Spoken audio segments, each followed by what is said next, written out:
Hello, everyone.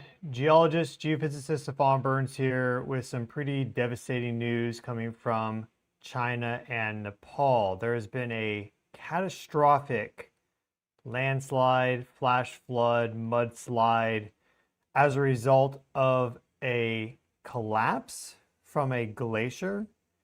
And well, you see some of these scenes of destruction. This was fairly close to where the glacier collapsed. This is the best data that we have at this moment in time. This occurred maybe about 10, 12 hours ago, not too long ago, less than 24 hours ago. Took a few hours for the news to really get out there. But this is the border crossing for China and Nepal. So they were fairly close to where that occurred, and it has swept downstream. It appears two different rivers, maybe even more. It probably should actually be more like 3 or 4 rivers, but we know the Trishuli River and the Botekoshi River in Nepal have had some really big flash floods come down. So the initial estimates, I mean, it's being updated literally every minute here, but there are now 150 killed so far. That number is going to be much higher, I can guarantee that.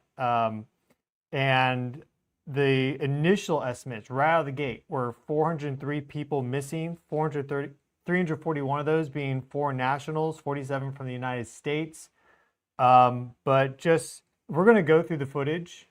A lot of different videos have come out. We're going to go through that. You'll just see how many people, unfortunately, have gone swept up in this. So I think we're looking probably at hundreds, if not even thousands of people killed. And the term casualty in some contexts means people that have been injured, people have been killed. So there's going to be, of course, many injuries from this, probably more injuries than deaths.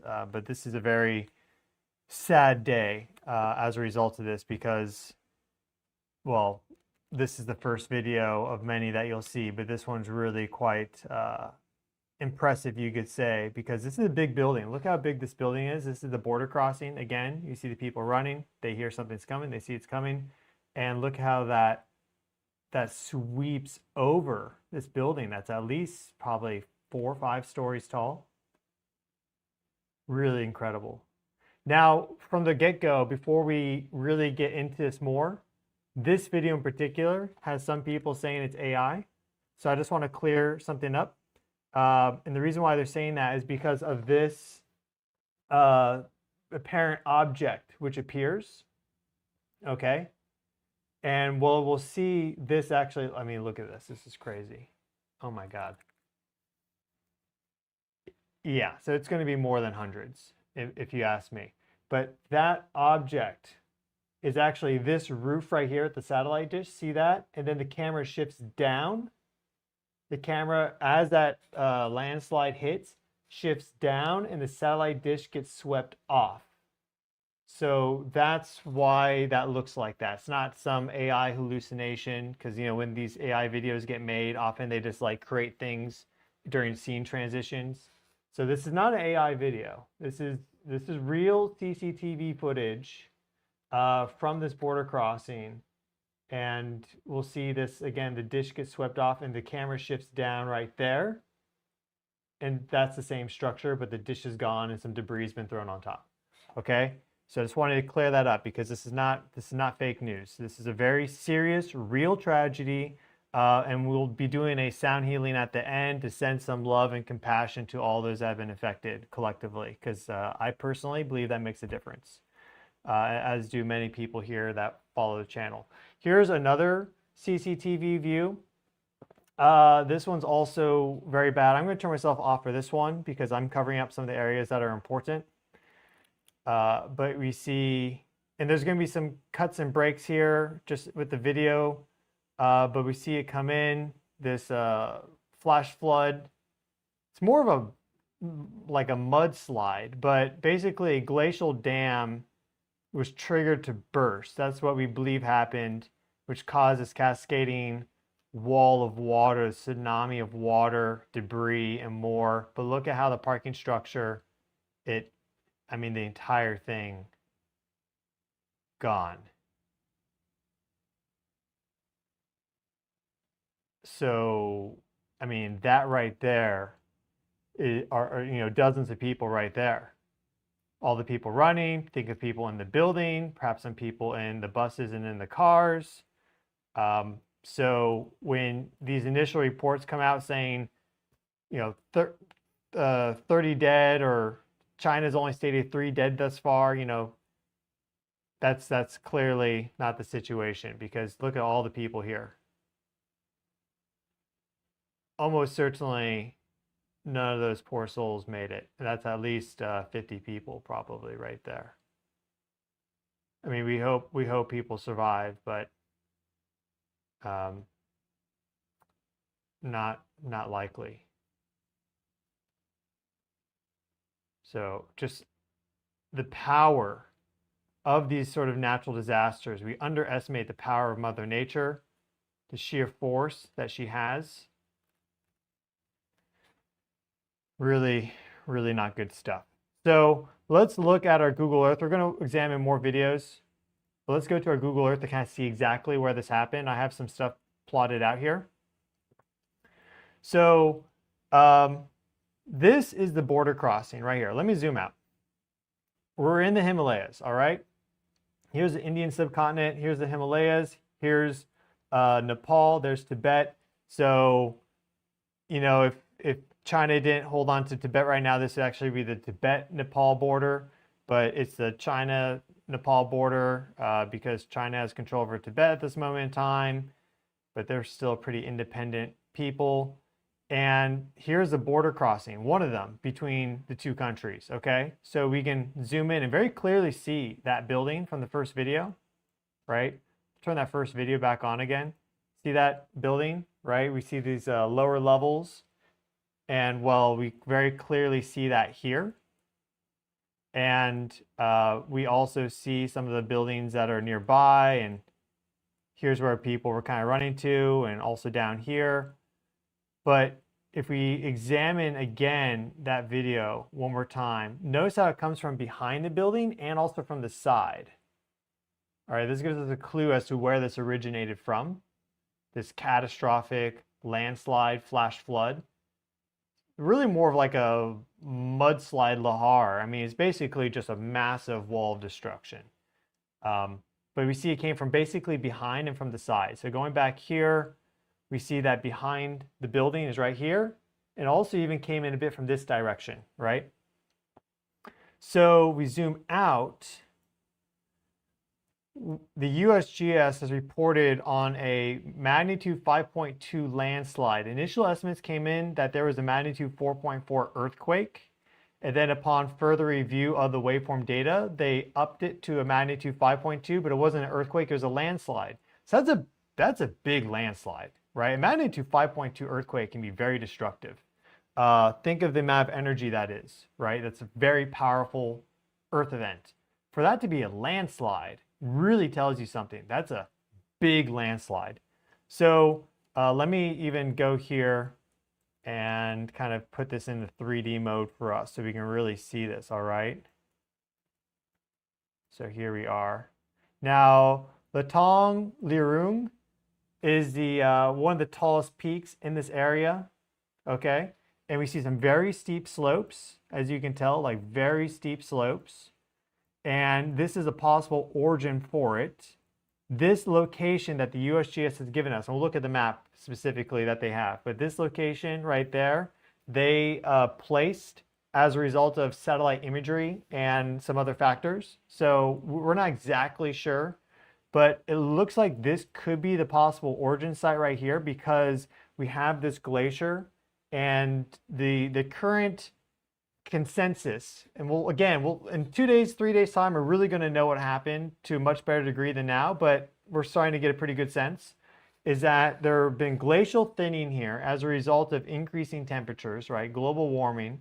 Now you're going to get these sort of events across geologic time every now and then. Like, they happen. We saw what happened in Switzerland back, what was it, last year or 2024? I think it was last year with Blatten, where you had the big mountain collapse that just completely flattened. It was really bad. Thankfully, they evacuated all the residents. They knew that was going to happen because we saw the mountain slumping. Here, this is completely out of the blue. So this looks like the origin because you see that you have this glacier flowing down, and then it reaches this vertical scarp here, basically a cliff.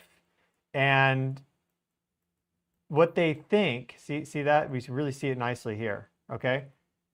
What they think is that a part of this glacier, like a huge 2,000-meter block, broke off and fell down nearly a mile into this valley here, and then triggered this flash flood. There's some unknown as to what happened next, whether it then formed a temporary glacial dam and then that broke and that built up the water and then it rushed out, or it is possible that simply this glacier breaking off such a large chunk, that impact, of course, is a lot of heat, right? Think of how much energy a magnitude 5.2 is. If it was an earthquake, right? Well, this is this equivalent amount of energy for a landslide. So just simply that much ice coming down. Of course, if it's thinning, there's going to be glacial meltwater at the bottom of it feeding that movement. Coming down could just very quickly liquefy a lot of the ice. But it's most likely that there was a bit of a glacial dam that built up, which then broke. So probably this is like the likely origin of it, but just in general, we see that this is the location of this. Here's another location that could be implicated. We see that here we have a glacier that is feeding out with quite a big drop there. And then if we notice, this feeds into these different valleys. So we would have had this then flow down and start to move down into Nepal. This is Tibet at this point, okay? Here is the border crossing right here. And it came from, again, like this, this direction. If we look at that building, so it came in really from here. Remember that? Because coming from the side and from behind. So quickly flowed down this steep valley here. See this steep valley? Very clearly just flowed down there and then continued. Some of it pushed up because there was just so much pressure. Some of it pushed up and then it kept flowing down. So if we zoom out further, that's not the only location that was affected. We had quite a lot actually of destruction, villages, towns completely gone, and the Rashua district of Nepal, which is one of Nepal's 13 districts. So we have some video here of this location. We have video of this bridge collapsing here. I can show you that. So you can see just how far downstream that is, right? Because that's pretty far away. And let's look at that bridge collapse. But just zooming out before that, there's our border crossing. And let's measure this all the way from the border crossing to the bridge. 45 kilometers, about 46 kilometers. So maybe like 30 miles or so, basically. So let's look at this, this other video here. So here's that location, and there's the bridge. We see just how strong this still is. Look at all the debris, right? There's going to be debris from just the natural surroundings, rocks and trees and more stones, boulders. You can start to move boulders with this, okay? Tumbling on the bottom. Of course, then you have buildings, bridges, people, unfortunately. Just like this is really bad. These people here are further up, and we can see how it's starting to even take out these buildings built along the side there. But that bridge, we can very clearly see. So see that bridge? And I'll pause it right here for now. Let's go back here, zoom in, and this is that bridge.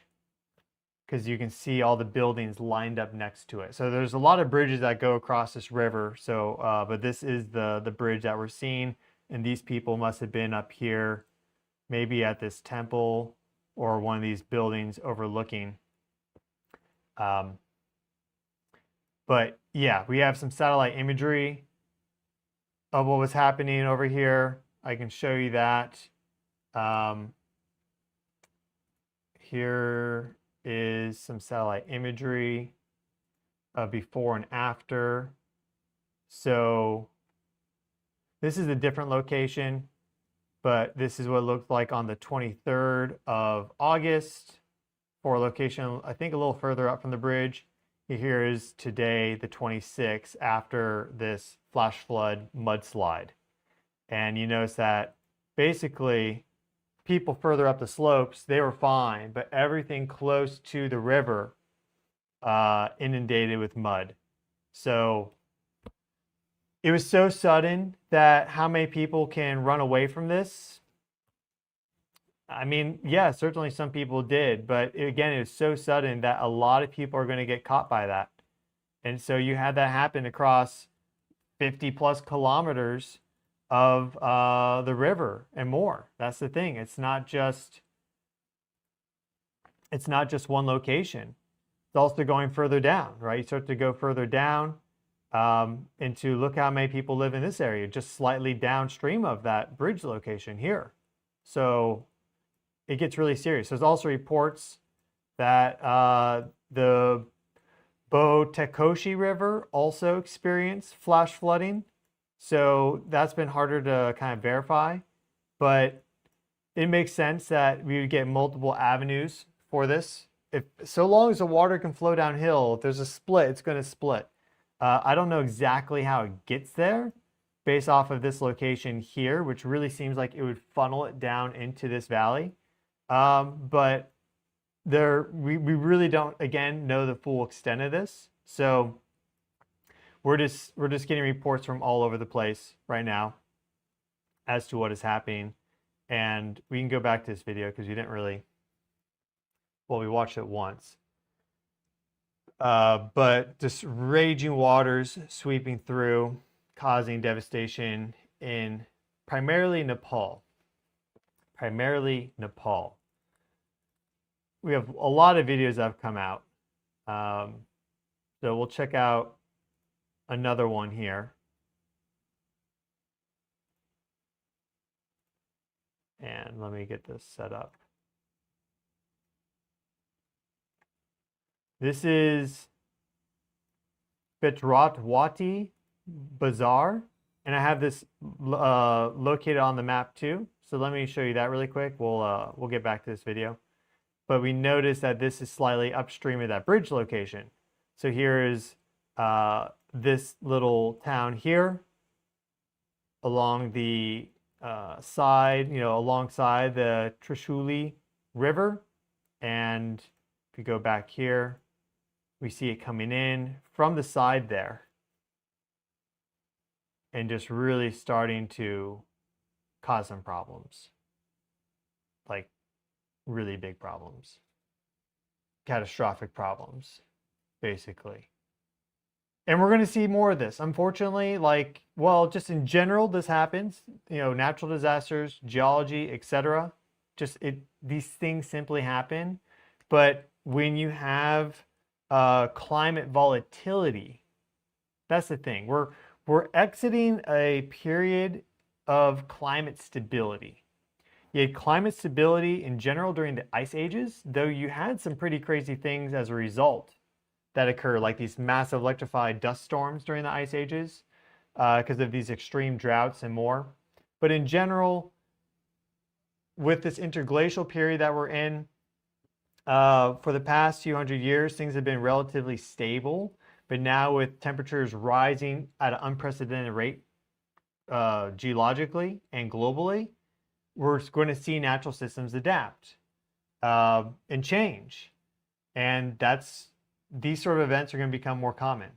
That's just simply what it is. There's going to be reorganizations that occur of land, mass, energy, and more across the planet as a result. But you'll notice, the way these flash floods work is that it's not just like one wave, is that it builds and builds and builds because the waters come in and then they keep building up. So if it was just simply that coming through, right, and then kind of dispersing out, it would be a big deal, but not too much of a problem. But it's this inexorable wall of water that just keeps pushing and keeps rising the level up, that really becomes problematic. And so a lot of people also, when they're encountering this, they may not know the dynamics, and they see that, and they may be, let's say, like right here, okay, and think they're fine watching from the slope, but then it keeps coming in. Within 30 seconds, all of a sudden, it's lapping at their feet, just like we see with these people running in the fields over here, where it starts to then reach into the village and then sweep actually further inland to the farmland and everything. So, and I mean, look at these 18-wheelers, these buses, these trucks that are moving. So you can get swept off your feet with simply half a foot of water. Like if it's fast enough, and especially if you're not like in really good fitness, like even just a quick moving half foot or foot of water can sweep and knock you off your feet. So imagine instead 4 feet, 6 feet of water laden with debris, rocks, machinery, tools, everything. Really not good stuff. Here's another video we can look at here. Let me get this one set up for you all. I don't think we've shown this one yet. So this one shows it from coming from upstream, as you can tell, and the person's pretty high up. We'll see if they're high enough up yet. But again, the slopes of the river can handle a normal amount of discharge, but it keeps building and building and building because these kind of add on to themselves too. As they pick up more debris and more, they just swell up and get bigger. Eventually it discharges and goes out, but as you can tell, this one just keeps rolling through. And this is a long video. It's actually like a 4-minute plus video. So here I'm just going to kind of zoom through just a little bit faster at times. But look how turbulent it gets and how it starts to raise up the levels. Now it's starting to go through the fields here. It's gone over the banks, starting to go through the fields,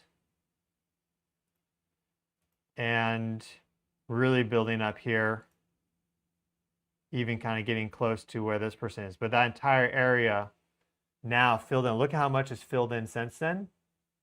Now, let's say an hour later, the waters are gone, or maybe like 2-3 hours later, whatever. The waters are gone, but now you have all the mud there, and of course the destruction. So it's not going to be like looking like this permanently now. Keep that in mind. I think that's fairly obvious, but just it's worthy to say if you don't know the dynamics too well. Look at the vortexing that's occurring as it's swirling into new dynamics. And look how that area over here, which did have some houses, which looked like they were fine just a couple of minutes ago in the video. I'll go back. This is 3:10 into the video. So a minute later, that's gone, right? And a minute later, that's where the village is, behind that guy. Those buildings, that's 1 minute later. Let me show you this video next. Here we see another video, higher vantage point here of the flash flood mudslide going down. And we see all these buildings that are built along the river, the agricultural fields and more. And it's just going to work its way down. So it worked its way down, swept by 50 kilometers plus of at least just this river. So again, with these estimates of 150 killed so far, which that number came out like an hour ago, and 403 missing people, 341 of them being foreign nationals and 47 from the US. I mean, these are like the first preliminary numbers. I think, I mean, we'll find out, but I think it's going to be thousands killed from this. And there's probably actually more like thousands missing, and there's going to be thousands of injuries. I mean, think how many people are able to, in 2 seconds time, run up all the way these forested slopes where there's no trails. It just doesn't make sense. So we got hundreds for sure with their lives taken from this. I think it's probably going to end up being more like thousands. So Whew. Yeah, and I'm not playing any sound on these videos because the sound is really intense, of people screaming and shouting. And then some of these videos have had like music, like news music overlaid onto them. So it's just too much, and then it's difficult to talk. So I'm just showing these without sound. I think it's probably a little bit better. You can find plenty of these on X if you want to see them. So you can go to Twitter X and just type in Nepal, Nepal flash flood, and you'll find these videos with the sound. But this is it's better to play these with the sound for the purpose of this report. Now, let's talk about this landslide. Let's look at the data for that before we get back to more of these videos. Here we see the USGS latest earthquakes map. And if we sort by largest magnitude, we actually see that today has been a very low seismicity day. We only have a single magnitude 5 earthquake in the past 24 hours. Typically, you have 5 magnitude 5.0 plus earthquakes per day, and we only have a single magnitude 5.0. Of course, a magnitude 5.9 is going to be like 30 times more energy than a magnitude 5. So it's a very low energy day seismically, but we had this landslide. In fact, this being the strongest event of the entire sequence of all the stuff happening today. We see Kathmandu, the capital, right here. So very close by. Here's where the USGS put their estimate for that landslide, which I showed you on Google Earth. Okay, here's the border crossing is just nearby, somewhere. It's a little difficult to see and sometimes like Google Maps effectively, but the border crossing is just somewhere nearby. We already looked at that, but basically USGS has that occurring there. So again, flowing this direction. And if we go to this post on X, we can look at the surface waves for this. It's kind of difficult to get a hold of these surface wave measurements now. If you go to USGS and click waveforms, it's like all locked behind different things. So this person posted some of the seismic data, and we very clearly see that this was not an earthquake. Because if you look at this, for example, this is a seismograph from Nellore, Pakistan. But with an earthquake, you're going to see it really increase with the surface waves.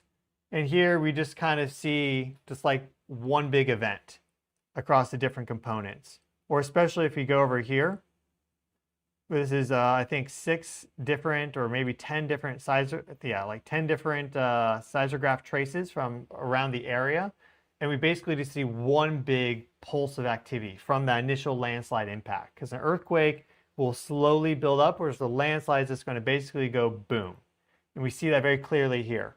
So basically just one big boom. This must be the vertical component, showing double impact there of some sort. But this is our seismic data that we have for this, and it has the characteristics of a landslide versus an earthquake. So that is what we're seeing. And we also have update page here from the BBC about the flash flooding here. So we can refresh this to see what the latest is. They're still reporting more than 150 people killed, hundreds of tourists are missing. So right now, again, I think this is definitely not going to be what we actually find out. That's always the case with these situations, where the first few hours and even the first 24 hours, the amount of info is very much, it's much lower than what it actually is. Okay, so you have to keep that in mind. But 100 tourists missing from India, 54 from the US, 33 from the UK, more than 100 tourists from Nepal itself. That's from the Nepal's tourist board. In Tibet, Chinese state media report 3 dead, 265 missing. Dozens of Nepalese police officers and army personnel are missing. Power workers, this swept by some dams and more.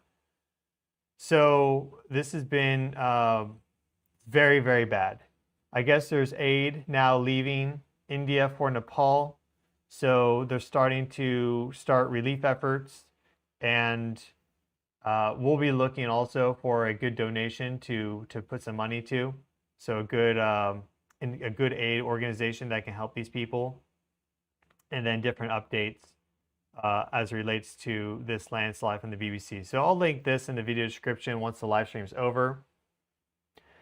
And this will probably be updated for the next few days as things continue to come in.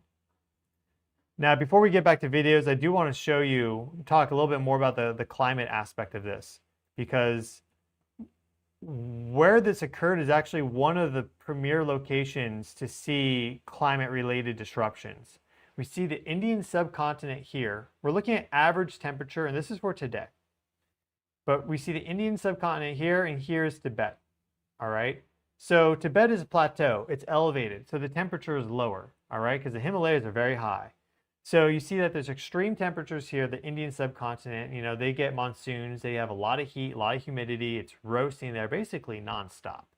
And then we have cooler temperatures up here. Well, look at that boundary line right there where you suddenly have this mix between hot and cold. So you're going to get a lot of climate volatility there. There was no reports of rain in the region from what I saw today when this occurred. So it wasn't that there was a sudden rain downburst or something that triggered this. Again, it was a glacier collapse, part of a glacier collapse and fell and exploded and all the things. But you're going to see increasing geologic instability, especially with glaciers, all through here as this continues. Same as with the Alps. Any big mountain range is going to see activity like this. So if you go to Europe really quick, here are the Alps. We see something similar, though definitely not as widespread, right? But we do see this little band there of light colors for lower temperature. And then we see a lot of heat. Italy gets hot. They're roasting too. So no surprise that we're seeing a lot of landslides, rock falls, glacier melting, glacial collapse in these high altitude areas as we continue to see pretty severe changes to our climate.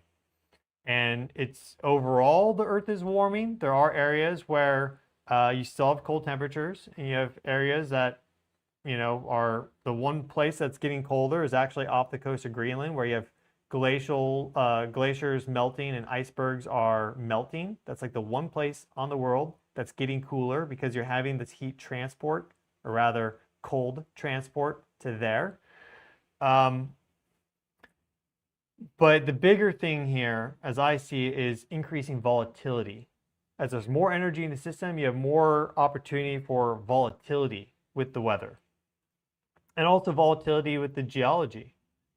So that's what we're seeing. That was our average temperature. Here's our max temperature graph for today, our 2-meter anomaly. This is just for today again.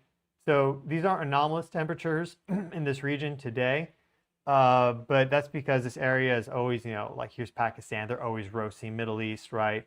But always basically high temperatures in India.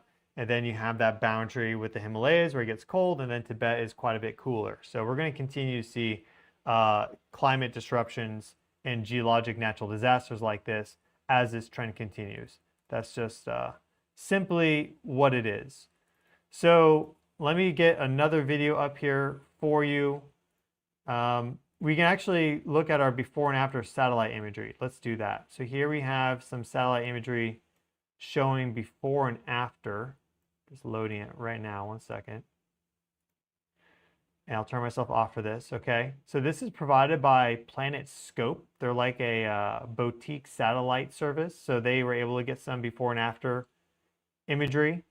And we see what it looked like on the 25th, right in that valley. And then we see what it looked like after the calamity occurred. So clearly a huge destabilization there just happened. And this is going to be cleanup and rescue efforts are going to be ongoing for days to weeks to months afterwards. I mean, how many of these villages will be rebuilt? That's a good question. Don't really know. A lot of people are going to be displaced from this. Hundreds of people will end up being displaced from this. That's for sure. It's, again, this really, really quite bad news. Here's a different video here. So let's give this a look. This is from a very high vantage point. So this is an interesting video, but we see it sweeping down here. I'm not exactly sure where this video location is from, but we see it sweeping down here. And just an inexorable wall of this flash flood going down. But look at the location here of the buildings, the village, right? Let's see how much this goes up. Let's give this a watch. Zoom forward just a little bit in time. Here, you see the waters are rising. And you see it starting to really look, yeah, see this? It's not just like a wave that crests that then pulls back. It's just this wave that crests and then pushes forward. So the wave dynamics are much different than we typically have experience with, like you go to the beach, you see the wave break, and then it kind of disperses out on the sand, right? The physics is different when you have so much water pushing behind it. That's the thing. It's quite a bit different in that regard. Here's another video from Rasuwu. This is drone imagery, just recently came out. So we can see some of the aftermath now from this. So this is not with the rushing waters in real time. This is the aftermath. So a lot of buildings still standing, but you know they've been completely gutted inside and out. And they probably have destroyed foundations or structural, heavy structural damage. A lot of buildings, of course, did get completely destroyed. And these are not, it's not like one tiny little house, right? This is like an apartment complex, let's say, with maybe 50 people living in it. How many people were home? And they literally had no idea until all of a sudden the water's like breaking through their windows. So this, I think we're probably seeing thousands of people from this with their lives lost. I really think that this is going to end up this could end up being one of the worst. This will end up being one of the worst natural disasters of 2026. I mean, the Venezuela earthquakes with tens of thousands of people dead is right up there. That's probably top of the list.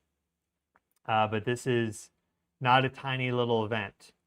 What happened with Blatten in Switzerland, that was a big deal, but they evacuated that village, and I think there was one person that ended up being missing because they wouldn't leave their home or something like that. And yeah, a village of like 100, 200 people got totally flattened and destroyed. So that was an example of these natural disasters basically broadcast in real time. We knew it was going to happen, and then it did. But in terms of lives lost, that was basically no problem. I mean, they even had time to evacuate the cows for that.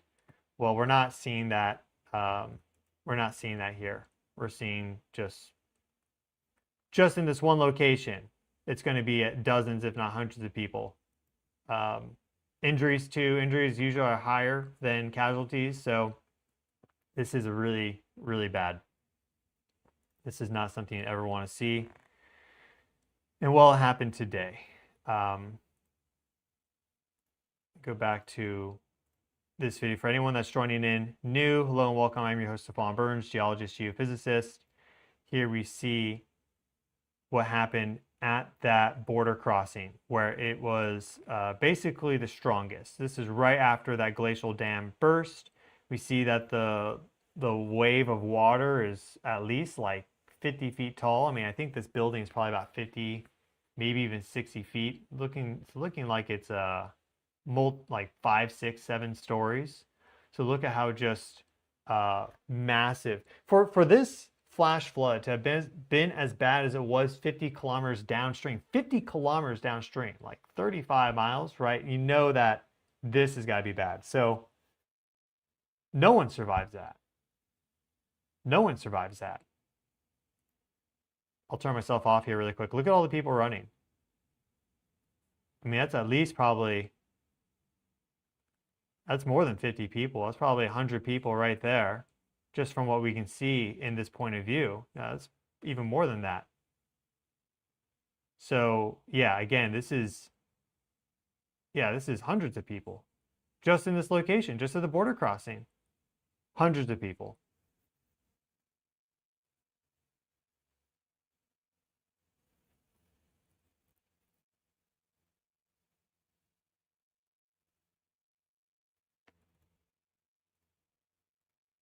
And I'll show this one more time. Then we're going to do a meditation for this. There's no point in just reporting on the same thing over and over and over and over and over. But let us hold a global prayer and meditation for those who have been affected, and then we'll sign off. But here's this video again. It's really showing this one. I don't know the location of this one. We could probably find it with some time. I'm not sure how important that is, but it's pretty close, obviously, to the epicenter of this. This actually may be connected into that border crossing, because this is one of the most cataclysmic videos of this whole sequence, where this whole building, I think it's a parking garage, that's what it looks like, or maybe some like bus transport hub, just gets completely rolled up like a strong man rolling up a frying pan or something. Just completely swept off the foundation, just utterly destroyed, lifted up like nothing. Look at the I think that's the train, or these are big 18-wheelers or something. At the end of the video, you saw that stuff getting lifted up. I'm not sure exactly what that was, but I think maybe there's a train like right here or something. I mean, just again, you see this get lifted up, and there's products in there.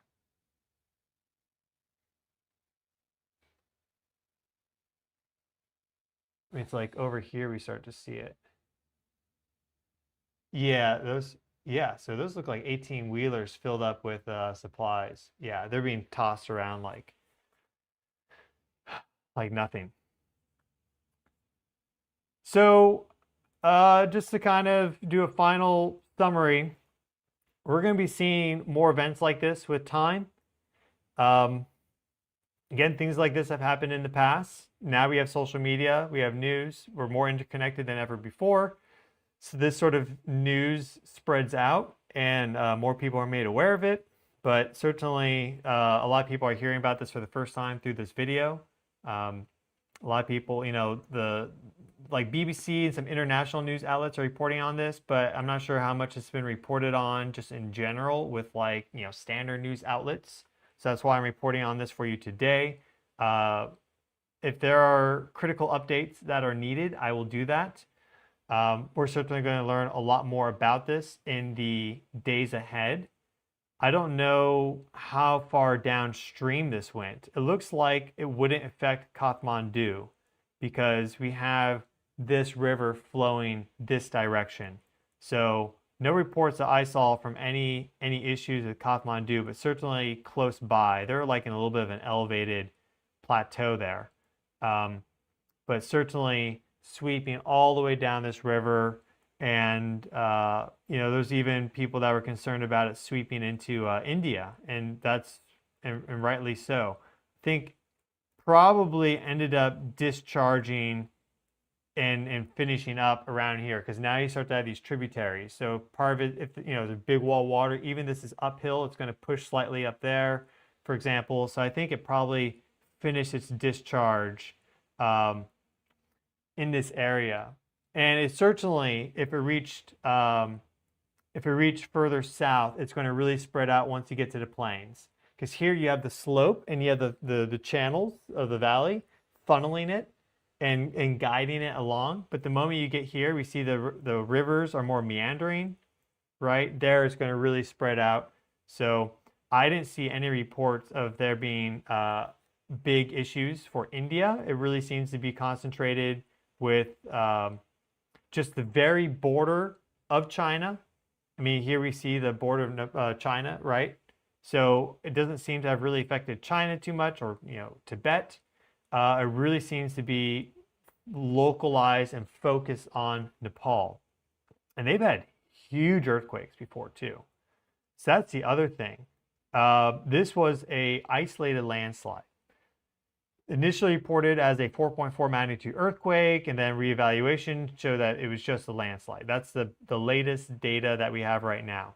But they can get magnitude 8 earthquakes in here, magnitude 8.5 plus earthquakes, like huge megaquakes. And we've been seeing a lot of activity actually in China, in this area, in terms of magnitude 5 plus earthquakes, even up to magnitude 5.9. Big activity has been happening here. So it's only a matter of time before we get some big megaquakes to strike the Himalayas. And the thing is, with what's happening with the climate and the warming and the destabilization of these glaciers and the melting and more, you get a big magnitude 8.5 earthquake. How many of these is it going to set off? So instead of it being one event like this, maybe you have 5 of these flash floods hit simultaneously across the Himalayas and across Nepal. Could also hit like Bhutan, for example. It could hit the Indian Himalayas, right? So this is really, in this perspective, a warning for what is eventually going to come. Now, if you get a magnitude 8.5 or an 8.8, that doesn't mean that you're going to necessarily get 10 landslides to pop off. But if you were going to, that would be the event to do it, because the shaking on that's going to be so strong. I mean, a magnitude 8.8, which is possible for this location. Let's use an 8.8. That's like 5 minutes of ground shaking at a super high amplitude. So if there was anything that was ready to go, glaciers that were ready to break off, and just rock falls and landslides and mountain collapses, that's going to be the trigger. And there certainly are a lot. This is a sign that there are areas that, you know, are basically becoming more fragile. And so we hope that we don't get some big megaquake to strike this area soon, but eventually it will happen. Hopefully it's 50 years from now. Well, I mean, hopefully it's never, but that's simply not the case. So this is really a warning to everyone that lives in these areas that they need to be very mindful of this. But the thing is, what you now evacuate hundreds of thousands of people from their homes from every single river valley, right, where they have their homes and livelihood, and you move them up to the slopes. I mean, a lot of people already live up there, as we can tell, but the scale of relocation efforts that would be needed is astronomical. And you need to convince people. And this is probably going to be seen by most people as an isolated event until it's not. Until it simply is not, and there's a reckoning. We just hope that doesn't happen anytime soon. But there certainly was one that happened today for these people. So let us say a prayer globally. I'm going to do a cosmic connection, a global sound healing meditation for everybody. So, but first, let's say a collective prayer, whatever you believe.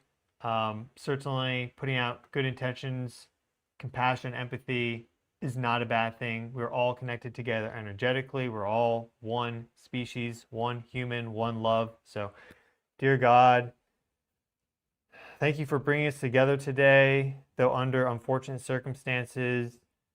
May you lift all those up who have been affected by this.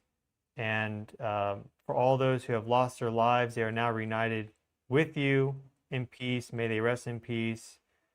Please provide and protect all those who have been injured and who have survived this cataclysm that has struck them. And may the grace of God, of you, shine upon them, protect them in ways that can be done only through you, miraculous. Just perform miracles, please, and please impress upon everyone living in these areas that this can happen again, and to give them that insight and intuition to take whatever steps are necessary to protect themselves in the future as we continue seeing these global changes unfold and these disasters strike. May everyone that has perished rest in peace, and may the relief efforts go quickly and expediently. May the rescue workers be protected and safe from further tragedy and just injuries while working. And may those who are still alive but perhaps trapped or lost, may they be found, may they be helped, may they be healed. Thank you so much. Amen. Okay. Let us do a sound healing now, just to kind of soothe some of these energies, and then I'm going to sign off. So let me grab a sound bowl and then we will get started. One moment.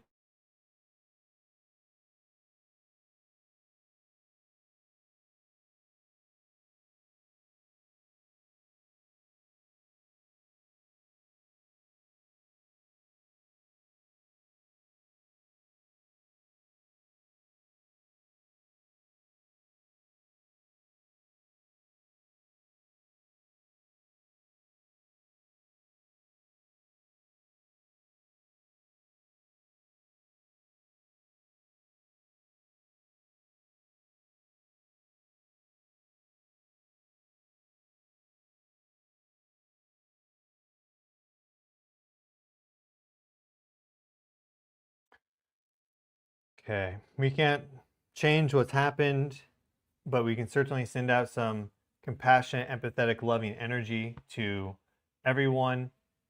And there's been lots of peoples affected recently by disasters. I'm still seeing videos come in from Hawaii, the big island, from Hurricane Lala. There's people that have been out of power and water for weeks now. We've had an EF3 tornado rip through France just a few days ago. Wildfires burning all across the world, Indonesia, United States, Europe, Africa, I mean, everywhere. So as we continue to see climate change, the climate's always changing, okay? So some people, you know, they like to fight over this. I don't know why. The climate is always changing, sure. What's the magnitude of the change? What's the direction of the change, right? What are all the factors at play? Well, as we continue to see this acceleration of climate change and increase in volatility within weather and geologic systems and more, we're probably going to be seeing more of this. This in many ways could perhaps just be the beginning of these sort of you know, disasters in terms of their frequency and magnitude. We hope not, but we should be looking forward and do our best to mitigate this. So let's just together in our hearts hold on to compassion, empathy, love, and send out our best healing energy to everyone who's been affected. Just hold that frequency, compassion, love, and peace for everyone who's been affected. You may close your eyes.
Not the news that any of us were hoping to wake up to today.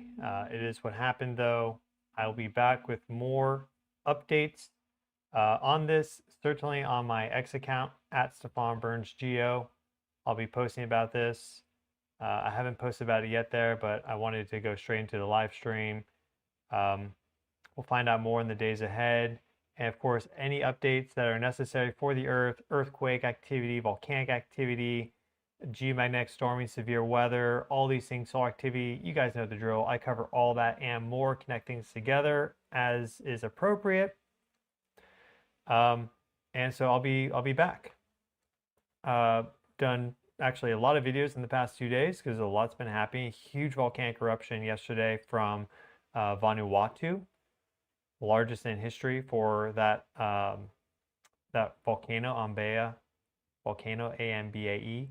So there's been a lot of energetic volatility over the past week. We have a lunar eclipse coming tomorrow.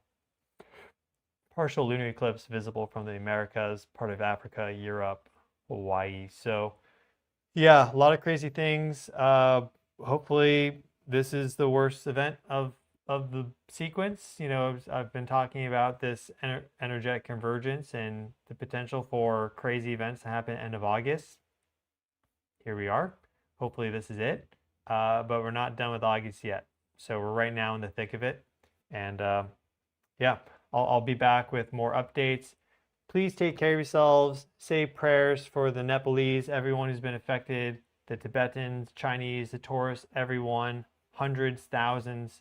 We're really going to have a better sense of the full extent of this in probably about a week's time. But just know that initial numbers are always far, far, far lower than the real numbers in tragedy. So when you hear 3 people missing, right, like the Chinese reported, or 3 people dead, you're like, oh, well, you know, it wasn't a big deal. It's like, no, it's probably more like 3,000. I mean, we'll find out. But keep that in mind. Please say more prayers as you can. And if you find any good donation outlets, you know, for relief efforts, and you feel so compelled, then I would recommend that too. I'll be finding something for myself and sending them something as I can. But at a minimum, because not everyone has money to spare, and that's totally fine. At a minimum, though, sending peace, love, and compassion through prayer and meditation certainly helps. At least this is what I believe, and well, we've seen it time and time again. So thank you all so much, everyone. Have a great day. Be well. Say prayers, and I'll see you all very soon.